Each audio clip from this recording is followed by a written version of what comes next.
DASFM, all part of the Old School Mix. Thanks for joining us. You know we're the home of Pay Your Bills, and pay a bill is what we're going to do.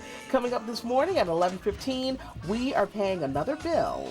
DASFM. My career, we're going to be marking 30 years in like 2 years. It started in church. I was a church announcer. I did poems for Easter. I did, call to worship, all little things. I was always in front of a microphone. It was truly my destiny.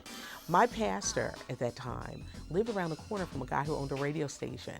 And he was like, she goes to my church, put her on.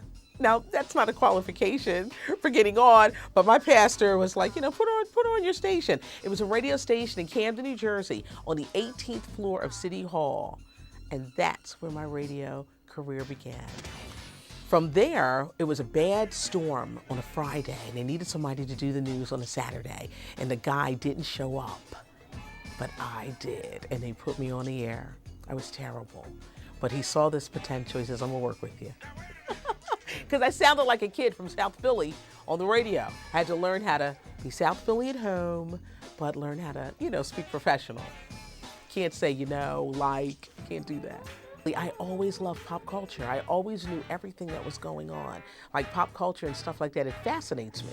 Where I could just talk about anything. You give me a subject and I could just go on a tear with it because I love pop culture. Music evening, because not only do we have Eric Benet, we've got Fantasia and Candy Burris from the Real Housewives of Atlanta. Remember when she used to sing with the group Escape? For tickets, what I like about our format at WDAS, it's R&B and classic soul. Thank God I'm playing some great artists. Earth, Wind & Fire, Luther Vandross, Marvin Gaye, great artists. My favorite interview, Quincy Jones, only because the genius of him and just really getting a chance to talk with him.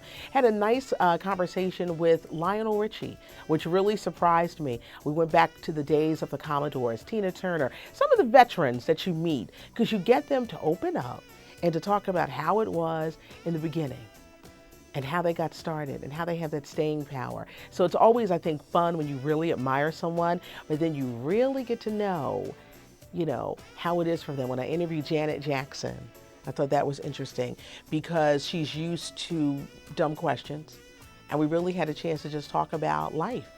She let me hang out with her because I was pregnant at the time. And she said, well, I just can't send you right downstairs because I had to go to her. So she let me hang with her for a little bit while she had lunch. And it really turned out to be a great conversation.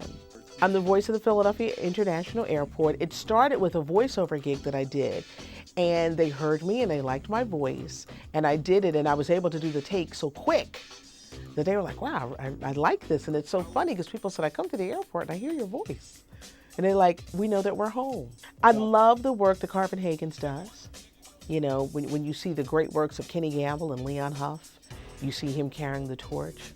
We have an incredible rock music scene here, underground, that's really incredible. It's really like a breeding ground of just great music and artists that come from this area, and you can see where the tradition continues on, and you just shake your head and you're like, yeah, you're following in the steps of legendary people that came before.